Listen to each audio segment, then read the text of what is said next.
What's up, and welcome back to Interpreting the Stars, where today we are bringing it back to our Terminator preparation marathon with Terminator Genisys, which came out in 2015, and it's probably one of the more controversial films in the series as a whole for a variety of reasons. To be honest, when the movie first came out, I enjoyed it for what it was, even though I didn't particularly love it. I had a hard time agreeing with all the hate there was out there spewing out of people's mouths about it. That's actually the main reason I'm looking forward to Dark Fate, because my first experiences with T3 and Genisys weren't terrible, and if that's what people think constitutes a bad Terminator film, then I'll probably be fine. But on this preparation marathon, my opinions on the franchise have slowly been making their way to how everybody else sees them. So, when I originally stood up for Terminator Genisys, was I right in what I was saying, or was I cosmeticizing it? Let's get cracking. This review is brought to you by the word of the day, cosmeticize, to make something unpleasant or ugly superficially attractive. Terminator Genisys revisits the plot of the first Terminator in 1984 as a T-800 model is sent to the past to kill a young Sarah Connor before she can give birth to John Connor, leader of the Resistance. Also sent back in time is Kyle Reese to help her survive and destroy her assassin. Things change, however, when we learn that the world isn't the same as it once was. A T-800 was sent to save Sarah when she was 9 years old, so this young Sarah Connor isn't weak. She's already the legend, and by her side is an older model of the T-800, her loyal bodyguard. They now have a new mission to stop Judgment Day from ever happening, which means a lot. It means a lot of things. Ouch, this movie hurts my head. It really does, because it's so messy. It's messy in its storytelling, in its lack of effective exposition, in its mishandling of characters all around. It's just messy. Let's break this down a little bit more so I can do a better job explaining my thoughts. As far as storytelling goes, that's probably the strongest element of the film, as they're always going after the same thing, which was the same thing that they were after in T2, destroying Judgment Day before it happens. They just go about it a different way. It's always that story arc that they're after, which is good, but I think it's how the film handles everything else that kind of waters down that story. And I think the biggest thing is the characters. I can't talk too much about the villain, because that'll be a bit too spoilery, but if you've seen the trailers, you already know everything anyway, but I will still refrain.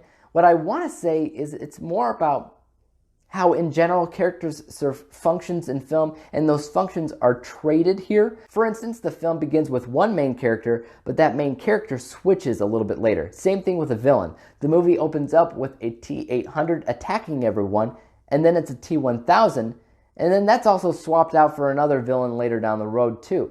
My original review said it felt more like a TV show than a movie, and I'd have to reiterate that fact. Usually, what would help with these problems is exposition, kind of explaining everything, and there's a ton of exposition in Terminator Genisys, yet it's not the kind of exposition that I want to see.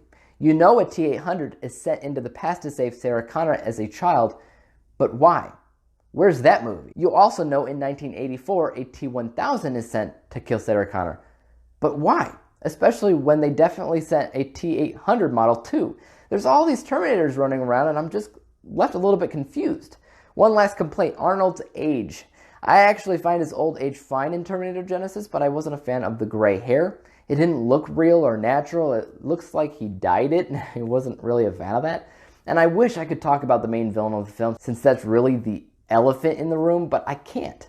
Just know it is original, which I liked, but again, the handling of this character was just downright awful. I'd say all the positives in this film mostly have to do with a feeling of that's cool rather than that's smart. It's cool that they mix the story elements from both T1 and T2 in this film, but obviously not very smart, since those films are already packed tight with as much as they can muster while still feeling like complete films. Mixing them together feels a little bit more like a fan edit or a fan film than it does feel like a movie put together by someone who knows what they're actually doing.